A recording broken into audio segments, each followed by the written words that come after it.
Good morning. Today we're going to show the first stage of phase 2 where we output polygon vertices into the recipe file. We're starting with one of our examples here. Notice the array of cells is blocked. We can't process blocks, so we have to explode them. To do that, you go to Inkjet Recipe and you click on Explode Nested Blocks. So it's all done.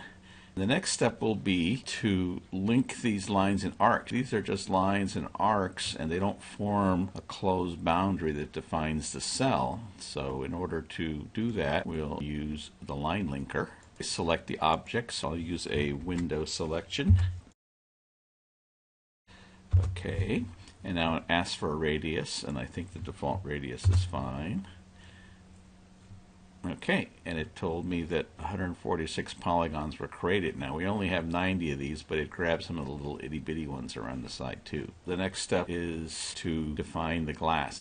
So I'll just say that the canvas head is 1000 and 1600. Here we can set the bitmap DPI, and this is new, although it's not actually functional. This is the settings for ArcSag and ArcRes, which tells the program how it should break down the arcs. Now we're going to define the alignment mark. I'll use the one in the upper right. So let's come here to the upper right and let's zoom in. And you can see it's very small. And I'm just going to click here. That's where it found it. We can select the master cell a little here. We can use this guy as our master cell. Now we want to find all the cells that match the master cell. We'll use a window command and select from here to here. It found 90 cells. We export the bitmap, save. Now we will export the recipe file.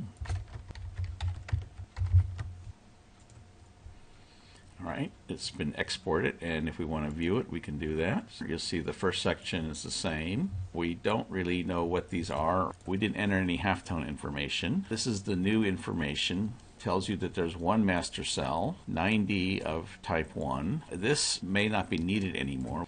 The master cell definition, type 1, we give the width and the height of the bounding box. We give the path to the BIMP file that we created. We indicate how many points are there. We provide the points. There's 500 of them. All right. Now, once we've defined all the points for the master cell, we list all the cell placements. And you can see the X and the Y. We don't say center because we're not measuring to the center. We're measuring to the nearest corner. The distance we're giving is from the alignment mark to the corner of the bounding box. All the coordinates are Y this way and X this way, so they're always positive.